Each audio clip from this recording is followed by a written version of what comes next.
അസ്സലാമു അലൈക്കും വറഹ്മത്തുള്ളാഹി വബറകാതുഹു.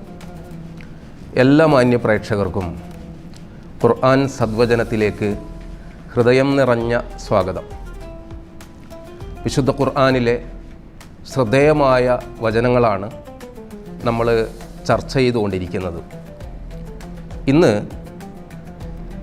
സൂറ ലുഖ്മാൻ അധ്യായത്തിലെ 16-ാമത്തെ വചനമാണ് നമ്മൾ ഗ്രഹിക്കാൻ ശ്രമിക്കുന്നത്. റബ്ബിശ്റഹ് ലി സ്വദ്രി വയസ്സിർ ലി അംരി വഹ്ലുൽ ഉഖ്ദതം മിൻ ലിസാനി യഫ്ഖഹു ഖൗലി. നമുക്ക് വചനത്തിലേക്ക് പ്രവേശിക്കാം. ബിസ്മില്ലാഹിർ റഹ്മാനിർ റഹീം. يا بني إنها إن تك مثقال حبة من خردل فتكن في صخرة أو في السماوات أو في الأرض يأت بها الله ഇന്നല്ലാഹ ലതീഫുൻ ഖബീർ. സഹോദരന്മാരെ, ലുഖ്മാൻ എന്ന ഒരു പുണ്യപുരുഷനെ വിശുദ്ധ ഖുർആൻ വിശദമായി പരിചയപ്പെടുത്തുന്നുണ്ട്. അദ്ദേഹം ഒരു പ്രവാചകനാണെന്നുള്ള അഭിപ്രായം പോലുമുണ്ട്. ലോകത്തിലെ വിവിധ പ്രദേശങ്ങളിൽ, വിവിധ സമൂഹത്തിൽ, വിവിധ സമുദായത്തിൻ്റെ ഇടയിലൊക്കെ 1,00,000-ലധികം പ്രവാചകന്മാർ പ്രബോധനവുമായി വന്നിട്ടുണ്ട് എന്ന് നമുക്കറിയാം. ദൈവം അവരെ ജനങ്ങളെ സൽപാന്താവിലേക്ക്, ധാർമ്മികതയിലേക്ക് ക്ഷണിക്കുന്നതിന് വേണ്ടിയിട്ടാണ് നിയോഗിച്ചിട്ടുള്ളത്. അങ്ങനെയുള്ള പ്രവാചക പരമ്പരയിലെ ഒരാളെന്ന് പോലും അഭിപ്രായപ്പെടുന്ന, ചരിത്രത്തിലെ ഏറ്റവും ശ്രദ്ധേയനായിട്ടുള്ള ഒരു തത്വജ്ഞാനിയായിരുന്നു, ഒരു ചിന്തകനായിരുന്നു ലുഖ്മാൻ റളിയല്ലാഹു അൻഹു. അദ്ദേഹത്തിൻ്റെ ജീവചരിത്രം പരിശോധിക്കുമ്പോൾ വിസ്മയകരമായ ഒരേടാണ്, ഒരു അധ്യായമാണ് അദ്ദേഹത്തിൻ്റെ ജീവിതം. അദ്ദേഹം കർഷകനായിരുന്നു, ആശാരിയായിരുന്നു, തയ്യൽക്കാരനായിരുന്നു. അങ്ങനെ ബഹുമുഖ മേഖലകളിൽ വ്യക്തിമുദ്ര പതിപ്പിച്ച ഒരു വലിയ മനുഷ്യൻ.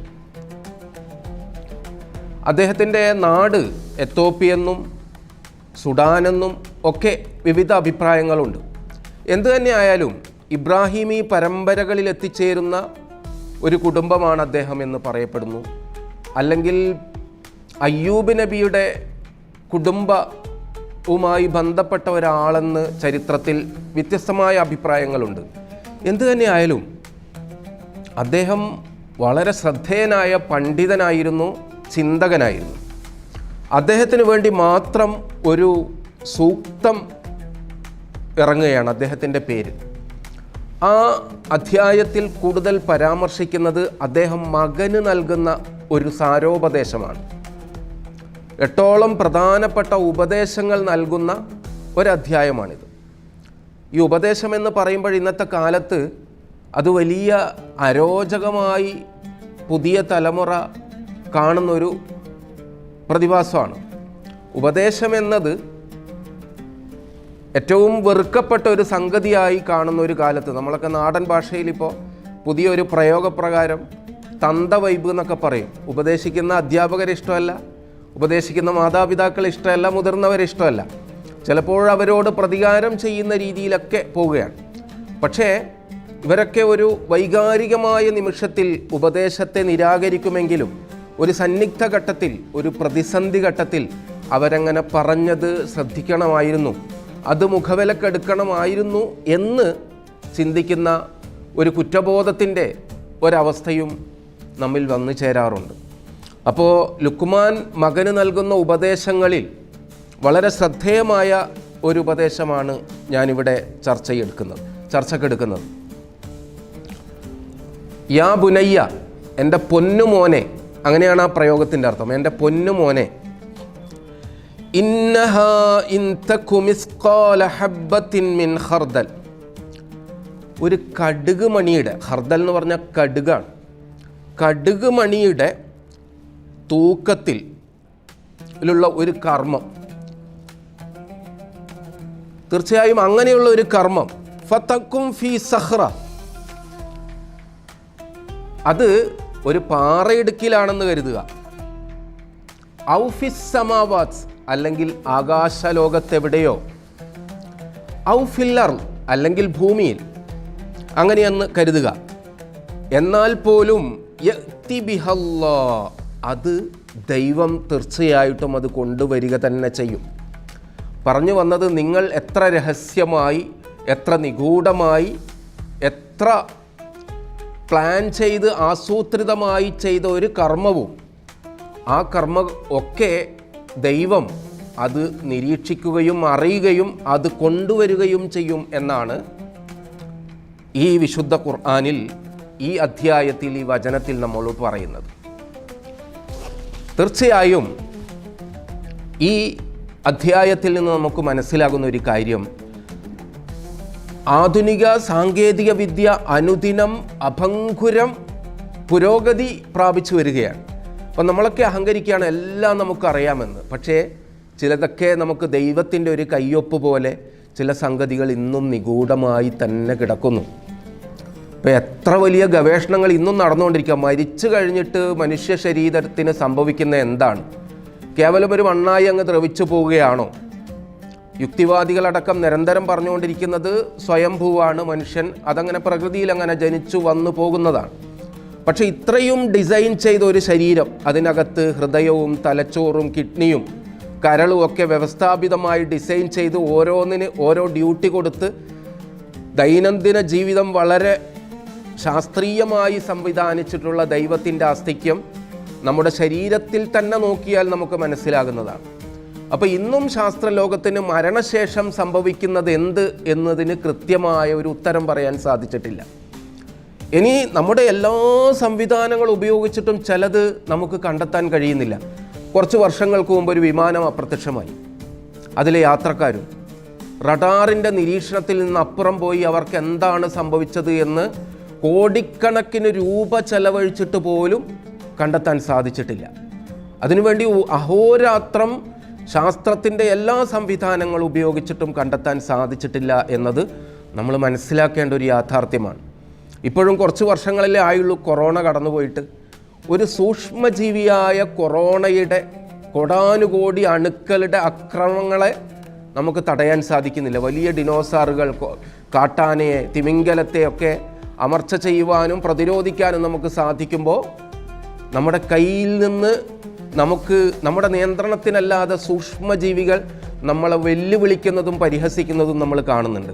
അപ്പം ഞാൻ പറഞ്ഞു വരുന്നത്, ദൈവത്തിൻ്റെ കയ്യൊപ്പ്, നിങ്ങൾ എത്ര സൂക്ഷ്മമായി, എത്ര നിഗൂഢമായി, എത്ര രഹസ്യമായി ഒരു കാര്യം ചെയ്താലും ദൈവം അത് കൊണ്ടുവരും. അത് ഏത് സ്ഥലത്ത് ഒളിപ്പിച്ചു വെച്ചാലും, എത്ര രഹസ്യമായി ചെയ്താലും, എത്ര ആസൂത്രിതമായി ചെയ്താലും അത് പടച്ചവൻ കൊണ്ടുവരിക തന്നെ ചെയ്യും. നമുക്കറിയാമല്ലോ ചില കൊലപാതകങ്ങളുടെ, കലാപങ്ങളുടെ കെട്ടഴിയപ്പെടുന്നത്, അതിൻ്റെ എല്ലാ രഹസ്യങ്ങളും തുറന്നു കാണിച്ച് എവിഡൻസ് കൃത്യമായി അവസാനം മുന്നിൽ വരുന്ന സംഭവങ്ങളൊക്കെ നമുക്കറിയാം. അതിൻ്റെ ഏറ്റവും വലിയ ഉദാഹരണങ്ങളാണ് ഇപ്പോൾ CCTVയും അതുപോലെ തന്നെ ഫോൺ റെക്കോർഡിങ്, നമ്മുടെ വോയിസ് റെക്കോർഡ് ചെയ്തിട്ടൊക്കെ നമ്മൾ എന്ത് രഹസ്യമായി വെച്ച സാധനവും ഭൗതികമായിട്ട് തന്നെ നമ്മൾ അമ്പരപ്പിക്കുന്ന രീതിയിൽ നമുക്കെല്ലാം കണ്ടെത്താൻ സാധിക്കുന്നുണ്ട്. കുറ്റാന്വേഷണ രംഗത്ത് അത് വലിയ മുതൽക്കൂട്ടാണ്. ഇന്നൊരാളൊരു കാര്യം ചെയ്യുമ്പോൾ ഏത് ഭാഗത്തും CCTVയിലൂടെ അല്ലെങ്കിൽ അവരുടെ ഫോൺ സംഭാഷണങ്ങൾ ചോർത്തിക്കൊണ്ട് നമുക്കത് കണ്ടെത്താൻ സാധിക്കുന്നുണ്ട്. അതുകൊണ്ടാണ് പടച്ച തമ്പുരാൻ പറഞ്ഞത്, നിങ്ങൾ പടച്ചവനെ കാണുന്നില്ലെങ്കിലും പടച്ചവൻ നിങ്ങളെ കാണുന്നു എന്നുള്ളത്.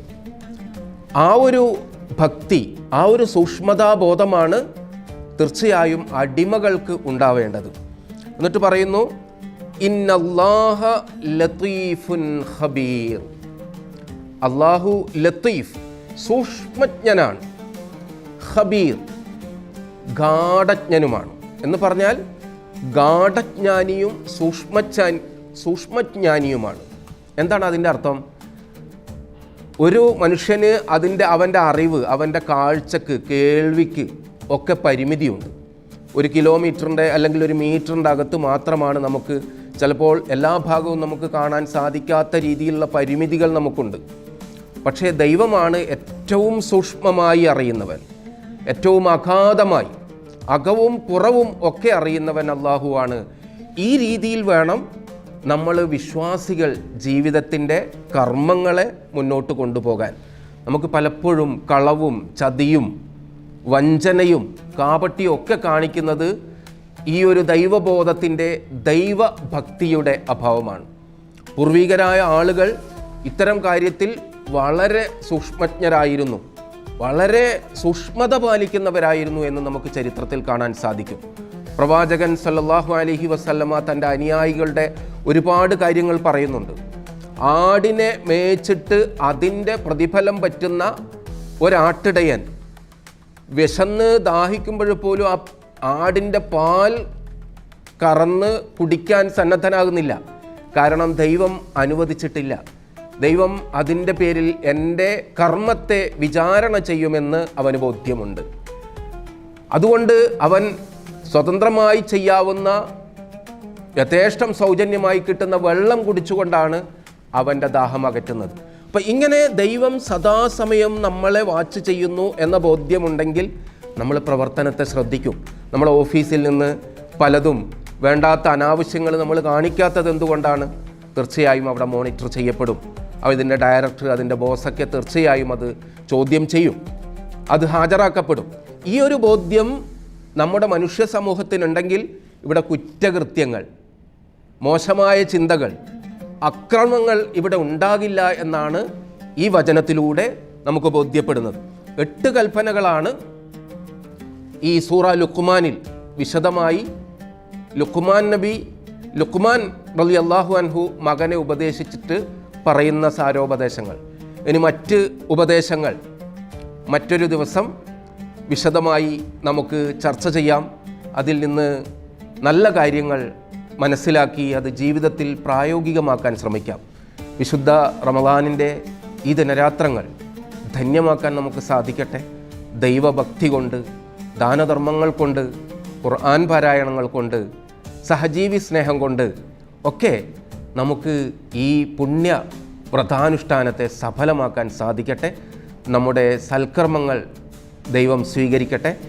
വ ആഖിറു ദഅ്വാനാ അൽഹംദുലില്ലാഹി റബ്ബിൽ ആലമീൻ. അസ്സലാമു അലൈക്കും വറഹ്മത്തുള്ളാഹി.